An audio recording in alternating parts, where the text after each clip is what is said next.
हे हाय, मी प्रतीक्षा. माझ्या चॅनलवरती तुम्ही जर नवीन असाल तर फॉलो करायला विसरू नका.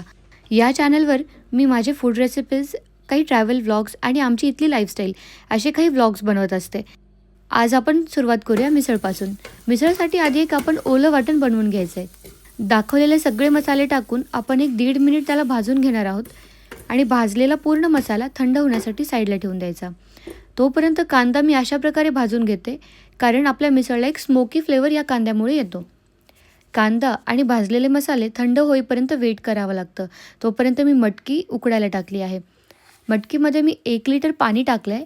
थोडी हळद आणि थोडंसं मीठ असं टाकून मी त्याला उकडून घेते आहे फक्त. आणि खूप जास्तसुद्धा उकडायची नाही आहे. तेच पाणी आपण मिसळमध्ये सुद्धा वापरणार आहोत. वाटण थंड झाल्यानंतर आपण वाटून घेऊया. आता आपण फोडणीची तयारी करू. फोडणीमध्ये मी 1 मोठा कांदा घेतला आहे. तो गोल्डन ब्राऊन होईपर्यंत भाजून घ्यायचा. त्यात वाटलेलं वाटण टाकायचं आणि तेल सुटेपर्यंत त्याला परतून घ्यायचं. त्यानंतर मी कुकवेलचा मिसळ मसाला यूज केला आहे. तुम्ही याच्या जागी कांदा लसूण मसालासुद्धा वापरू शकता. आणि तिखट आवडत असेल तर 1 ते 1.5 चमचा तिखट तुम्ही टाकू शकता. आणि त्यामध्ये मीठ चवीनुसार, तुम्हाला जसं आवडतं तसं. या सगळ्या वाटणाला आपण एक छानपैकी भाजून घेणार आहोत जोपर्यंत त्यातून तेल सुटत नाही. त्याच्यामध्ये तेल सुटायला लागलं की मिसळचं जे आपण पाणी काढलं होतं बाजूला, ते पाणी याच्यामध्ये ॲड करायचं आहे.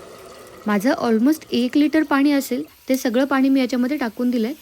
आणि शेजारी आता मी मटकीला एक फोडणी देणार आहे. मटकी अशीही तुम्ही वापरू शकता, पण फोडणी दिली की आणखीन छान त्याच्यामध्ये फ्लेवर येतो. तर यामध्ये मी 1 चमचा कांदा लसूण मसाला आणि 1 चमचा तिखट टाकलं आहे आणि त्याला छानपैकी भाजून घेतलेलं आहे. शेजारी आपण 20 ते 25 मिनिट एक मंद आचेवरती आपला रस्सा उकळायला ठेवूया.